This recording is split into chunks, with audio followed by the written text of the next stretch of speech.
Ya pemirsa, apakah KPU akan menaati batas waktu rekapitulasi nasional di 20 Maret 2024? Kita akan membahasnya bersama dengan anggota KPU RI Idam Holik dan manajer program Perludem Fadli Ramadhanil. Mas Idam, Mas Fadli, selamat malam. Selamat malam Mas Leo. Ya. Selamat malam Mas Fadli. Selamat malam Pak Idam. Mas Idam, mau mengkonfirmasi informasi terakhir bahwa nanti sekitar 8:30 malam ini ada 2 provinsi yang akan direkap. Lalu besok katanya akan juga dituntaskan rekapitulasi provinsi. Artinya besok akan langsung diumumkan penetapan hasil atau memang tanggal 20 supaya pas dengan tenggat waktu, Mas Idam? Undang-Undang Pemilu memberikan rentang waktu selama 35 hari bagi KPU RI untuk menetapkan hasil pemilu tingkat nasional. Jadi kami mempunyai waktu sampai dengan 35 hari dalam jadwal, yaitu paling lambat tanggal 20 Maret 2024. Tetapi tentunya KPU RI harus mempedomani prinsip efektif efisien dalam mengelola jadwal rekapitulasi nasional ini, ya, dan kami berupaya agar pelaksanaan rekapitulasi tingkat nasional ini lekas dapat ditetapkan secara nasional, artinya dapat segera dirampungkan. Dan kami juga terus mengkoordinasikan KPU-KPU provinsi yang belum menyelesaikan rekapitulasi di tingkat provinsinya masing-masing. Dan kami berupaya secara maksimal mungkin agar sesegera mungkin rapat pleno terbuka rekapitulasi ini dapat diselesaikan. Jadi saat kita berbicara ini, Mas Idam, pemungutan rekapitulasi suara di luar negeri sudah selesai, lalu tinggal sisa 5 provinsi, betul begitu ya? Tadi siang KPU RI telah menyelesaikan pembacaan hasil rekapitulasi PPLN Kuala Lumpur. Pembacaan rekapitulasi tersebut melengkapi hasil rekapitulasi di 128 perwakilan negara di luar negeri atau 128 PPLN. Dan hari tadi pasca kami menyelesaikan rekapitulasi PPLN Kuala Lumpur pasca pemungutan suara ulang, kami juga langsung menetapkan perolehan suara peserta pemilu untuk Dapil Jakarta 2. Ya, Dapil Jakarta 2 untuk pemilu anggota DPR RI ini meliputi Jakarta Pusat, Jakarta Selatan, dan luar negeri. Artinya untuk Dapil Jakarta 2, DPR RI sudah kami tetapkan. Dan malam hari ini KPU RI sudah mengagendakan ada 1 KPU provinsi yang direncanakan akan membacakan hasil rekapitulasi perolehan suara peserta pemilu, yaitu KPU Papua Barat Daya. KPU Papua Barat Daya, berarti KPU Jawa Barat belum akan mengumumkan malam ini, Pak Idam? Saat ini KPU Provinsi Jawa Barat masih sedang menyelesaikan rapat pleno terbuka rekapitulasi perolehan suara peserta pemilu tingkat Provinsi Jawa Barat, dan kami juga masih menunggu.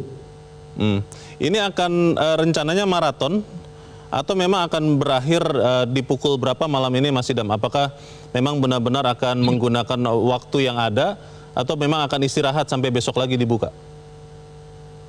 Kemarin kami mendapatkan informasi bahwa KPU Maluku sore hari sudah tiba di Jakarta, tetapi sampai saat ini ternyata KPU Maluku belum bisa tiba di Jakarta. Yang sudah tiba di Jakarta itu adalah KPU Papua Barat Daya. Jadi malam ini sepertinya hanya 1 KPU provinsi, yaitu KPU Provinsi Papua Barat Daya yang akan membacakan hasil rekapitulasinya.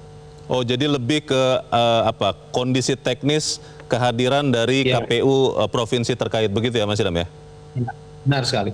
Baik, Mas Fadli, kalau kita lihat sekian waktu yang lalu KPU kan sempat kita khawatir akan melewati tenggat 20 Maret. Kalau Anda lihat sekarang ini disampaikan langsung oleh Komisioner KPU, apakah Perludem melihat bahwa ini akan tepat waktu nih, Mas Fadli? Ya, kalau dibandingkan dengan tenggat waktu 35 hari, terhitung setelah hari pemungutan suara 14 Februari, seperti yang tadi disampaikan Pak Idam, itu akan jatuh di 20 Maret 2024. Itu artinya akan jatuh pada hari Rabu ya, pekan ini. Nah, kalau melihat sisa provinsi yang belum membacakan hasil rekapitulasi di tingkat nasional, mestinya 20 Maret 2024 tidak boleh terlewatkan. Sebab kan tinggal 2 atau 3 provinsi ya, Pak Idam ya, yang akan membacakan nanti hasil rekapitulasi. Tinggal yang belum tadi disebut Maluku dan juga Jawa Barat. Tapi sebetulnya yang penting juga jadi perhatian Mas Leo adalah batasan waktu untuk menyelesaikan rekapitulasi sebetulnya tidak hanya diberikan kepada KPU RI. KPU Provinsi itu juga punya batasan waktu sebetulnya di dalam Undang-Undang Pemilu itu 25 hari terhitung setelah hari pemungutan suara itu harus sudah menyelesaikan rekapitulasinya. Artinya kalau dihitung sampai hari ini, Provinsi Jawa Barat misalnya, salah satu yang tadi disebut masih belum menyelesaikan proses rekapitulasi, itu juga perlu jadi catatan khusus. Kenapa misalnya rekapitulasi di Jawa Barat belum selesai, padahal tenggat waktu di dalam Undang-Undang Pemilu itu bagi KPU Provinsi selambat-lambatnya 25 hari harus sudah menyelesaikan rekapitulasi. Nah, pernyataan Ketua KPU itu menurut saya juga patut dicermati, seolah-olah kemudian kenapa Jawa Barat terlambat begitu ya. Nah, mestinya kan Ketua KPU menjelaskan penyebab keterlambatan itu apa dan kemudian apa yang harus dilakukan agar keterlambatan itu tidak menjadi problem dan membuat proses rekapitulasi nasional menjadi terganggu. Mas Fadli, karena Ketua KPU tidak ada, tapi ada Mas Idam di sini, koleganya saya rasa. Kita mau konfirmasi Mas Idam, apakah benar keterlambatan Provinsi Jawa Barat itu karena, ini yang saya baca di pemberitaan Ketua KPU Provinsi Jawa Barat mengatakan karena banyak di kabupaten Bekasi salah satunya, itu TPS-nya sangat banyak, ada yang 1.200, ada yang 700. Benar gara-gara itu saja atau memang sempat viral ini desas-desus bahwa ada dugaan penggelembungan suara. Ini yang mana yang benar Mas Idam? Ya, berkenaan dengan jumlah TPS di Kabupaten Bekasi, itu memang ada satu kecamatan yang jumlah TPS-nya cukup banyak sekali, dan inilah yang akhirnya membuat KPU Kabupaten Bekasi lambat dalam menyelesaikan rekapitulasinya. Tetapi 2 hari yang lalu, KPU Kabupaten Bekasi sudah menyelesaikan rekapitulasi untuk pemilu Presiden Wakil Presiden, pemilu anggota DPR RI, pemilu anggota DPD RI, dan pemilu anggota DPRD Provinsi, dan di hari kemudiannya sudah menyelesaikan rekapitulasi untuk pemilu anggota DPRD Kabupaten Bekasi. Artinya KPU Kabupaten Bekasi sudah selesai, dan semalam KPU Kabupaten Bekasi sudah membacakan hasil rekapitulasinya di dalam forum rapat pleno terbuka rekapitulasi tingkat provinsi KPU Jawa Barat. Selanjutnya, berkenaan dengan kenapa sampai saat ini KPU Jawa Barat masih belum merampungkan, karena memang KPU Provinsi Jawa Barat menindaklanjuti putusan Bawaslu untuk melakukan pencermatan ulang terhadap hasil rekapitulasi di Jabar 1, Jabar 3, Jabar 4, dan Jabar 5. Informasi yang disampaikan demikian kepada kami.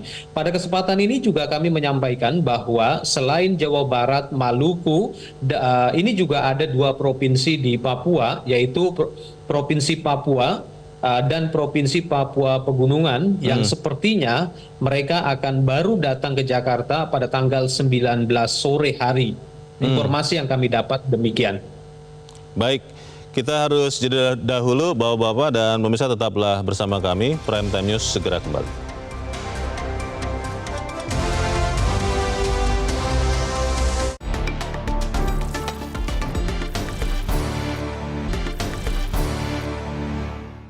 Dipersembahkan oleh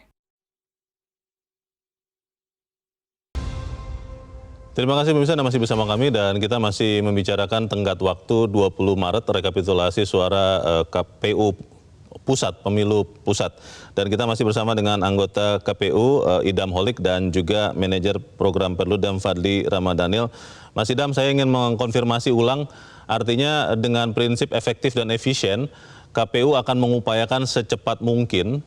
Itu maksudnya nanti tengah malam itu akan terus dipakai juga untuk rapat sampai subuh begitu? Atau memang ada jeda waktu, ya kalau memang besok bisa selesai besok, atau kalau memang tanggal 20 bisa selesai ditetapkan, ya tanggal 20. Yang mana Mas Idam? Waktu pelaksanaan rekapitulasi perolehan suara luar negeri yang dibacakan oleh PPLN, itu pelaksanaan rekapitulasi di KPU RI itu bisa sampai jam 4 pagi, Mas. Oh, Kenapa kami laksanakan sampai dengan jam 4 pagi? Karena memang kami pertimbangannya itu efektif, efisien dalam menjalankan tahapan ini. Gitu. Jadi persoalan pelaksanaan rekapitulasi itu sampai dini hari itu bukanlah hal baru. Bukan hanya pada pemilu kali ini, di pemilu-pemilu sebelumnya juga sama. Jadi kami sebagai penyelenggara pemilu berpedoman pada prinsip efektif, efisien dalam mengelola jadwal tahapan penyelenggaraan pemilu. Yang saya yakin Mas Fadli juga memahami ini. Dan selain itu juga ya, yang terpenting lagi, proses pelaksanaan rekapitulasi ini dilakukan secara terbuka dan partisipatif. Secara terbuka tidak hanya saksi menyaksikan proses ini serta Bawaslu serta pemantau, tetapi juga publik secara luas menyaksikan secara langsung lewat siaran live streaming pelaksanaan rekapitulasi tingkat nasional ini. Yang kedua, secara partisipatif ya, saksi Bawaslu itu dapat menyampaikan pandangannya dalam pelaksanaan rekapitulasi ini. Mas Idam, tadi yang sudah sempat disebutkan Mas Fadli, Ketua KPU Hasyim Asyari menyindir Provinsi Jawa Barat KPU. Kenapa kemudian masuknya ke klaster provinsi paling timur Papua? Itu memang karena tadi permintaan Bawaslu untuk mencermati ulang, atau memang dari awal sudah terlalu lamban penghitungan suaranya? Ya, karena memang ada beberapa putusan Bawaslu yang harus ditindaklanjuti. Ya, sesama penyelenggara pemilu tentunya kami harus melaksanakan putusan Bawaslu tersebut. Karena ini perintah undang-undang, Mas. Ya, berkenaan dengan masuk klaster Papua, karena kebetulan saja rekan-rekan dari Papua itu masuk pada sesi akhir. Ya. Sebelum semalam dibacakan itu untuk Papua Tengah, ada juga Papua Selatan, dan malam ini Papua Barat Daya, seperti itu. Baik, Mas Fadli, kalau kita melihat niat baik dari KPU ya, Mas Idam dan kawan-kawan, ini kelihatannya memang benar-benar tidak mau melanggar deadline 20 Maret. Apa catatan Perludem terkait dengan proses ini? Saya warga negara yang berharap tentunya kecepatan ini juga dibarengi dengan kecermatan begitu ya. Jangan kemudian cepat tapi tidak kelakon begitu. Bagaimana Mas Fadli? Ya, esensi dari rekapitulasi hasil pemilu secara berjenjang itu kan sebetulnya turunan juga dari prinsip kehati-hatian untuk menjaga kemurnian suara pemilih. Jadi penghitungan di TPS bergeser kepada rekapitulasi di kecamatan, bergeser ke kabupaten kota, bergeser ke provinsi sampai ke KPU RI. Semangatnya adalah bagaimana memastikan suara yang diberikan pemilih di TPS itu betul-betul bisa dijaga. Nah, kalau ada kekeliruan, kesalahan, baik yang disengaja maupun tidak disengaja dalam proses penghitungan di TPS maupun dalam proses rekap berjenjang, itu bisa dikoreksi dalam proses rekapitulasi di atasnya. Nah, misalnya ada kekeliruan atau kesalahan di rekap di tingkat kecamatan misalnya, itu bisa dikoreksi di tingkat kabupaten kota. Bahkan kekeliruan rekap di tingkat provinsi yang masih kemudian mendapatkan banyak catatan, misalnya dari saksi peserta pemilu, atau mungkin juga Bawaslu kalau mereka menemukan begitu ya, masih bisa dikoreksi di tingkat rekapitulasi di level KPU RI. Jadi bahwa KPU kemudian punya tenggat untuk menyelesaikan rekapitulasi nasional di 20 Maret atau 35 hari terhitung sejak hari pemungutan suara, itu adalah turunan dari prinsip predictable process but unpredictable result dalam sebuah proses penyelenggaraan pemilu itu, Mas. Jadi tahapannya pemilu itu harus bisa diprediksi, dan yang tidak bisa diprediksi adalah hasilnya. Nah, makanya prediksi tahapan pemilu itu mesti jelas, mesti pasti. Nah, teman-teman KPU lah yang bertanggung jawab untuk mengelola dan memanajemen proses pungut, hitung, dan rekap itu bisa berjalan secara cermat, secara berintegritas, dan secara tepat waktu. Nah, ini yang harus dipastikan menurut saya di sisa waktu kurang dari 2 hari ya, menjelang tenggat 20 Maret 2024. Harusnya kalau yang tersisa masih 3 atau 4 provinsi, dan tadi Pak Idam mengatakan malam ini akan ada pembacaan dari provinsi Papua, salah satu provinsi di Papua ya, Papua Barat Daya, Mas. Papua Barat Daya akan dibacakan malam ini, dan kemungkinan besok Papua Pegunungan dan Papua juga akan datang ke Jakarta besok sore. sisa Maluku dan Jawa Barat harusnya tidak akan lewat di 20 Maret. Dan memang tidak boleh lewat karena itu diketentukan dalam Undang-Undang Pemilu. Ya, Mas Idam, ada Sasus ya yang mengatakan bahwa KPU sekarang prinsipnya adalah memenuhi tenggat waktu. Yang penting 20 Maret jangan terlewati. Apakah kemudian ada permasalahan, misalnya lanjutan dari situ, ya diserahkan kepada mekanisme yang ada, mungkin lewat Bawaslu, mungkin lewat Mahkamah Konstitusi. Benar begitu atau bagaimana, Mas Idam? Saat ini Bawaslu sedang menangani, ya, maksud saya Bawaslu beserta jajarannya, Bawaslu RI beserta Bawaslu Provinsi, itu sedang menangani beberapa pengaduan dugaan pelanggaran administrasi. Dan kami mengapresiasi terhadap kinerja Bawaslu. Jika memang ada putusan Bawaslu sebelum ditetapkan di tingkat provinsi masing-masing, itu ada putusan Bawaslu dalam hal ini rekomendasi untuk melakukan pelaksanaan pencermatan ulang, maka itu wajib dilaksanakan oleh KPU Provinsi. Dan dengan mempertimbangkan tenggat waktu ya yang sudah memasuki masa akhir ini ya. Selanjutnya pasca KPU RI menetapkan hasil pemilu secara nasional, maka berlakulah ketentuan di dalam Undang-Undang Pemilu berkenaan dengan PHPU, perselisihan hasil pemilu ya yang nanti akan diregistrasi di Mahkamah Konstitusi. Registrasi perkara di Mahkamah Konstitusi juga ini akan berpengaruh terhadap penetapan calon terpilih. Jika dalam satu daerah pemilihan itu ada registrasi perkara PHPU di Mahkamah Konstitusi yang tertulis di dalam BRPK, buku register perkara, maka penetapan calon terpilih di dapil tersebut itu ditunda sampai Mahkamah Konstitusi membacakan putusannya. Baik, kita harapkan paling lambat tanggal 20 Maret tentunya sesuai dengan amanat undang-undang rekapitulasi KPU ini tuntas. Terima kasih Komisioner KPU Idam Holik dan juga Manajer Program Perludem Fadli Ramadhanil sudah mencerahkan kami. Selamat malam Bapak-Bapak. Jelajahi cara baru mendapatkan informasi. Download Metro TV Extend sekarang.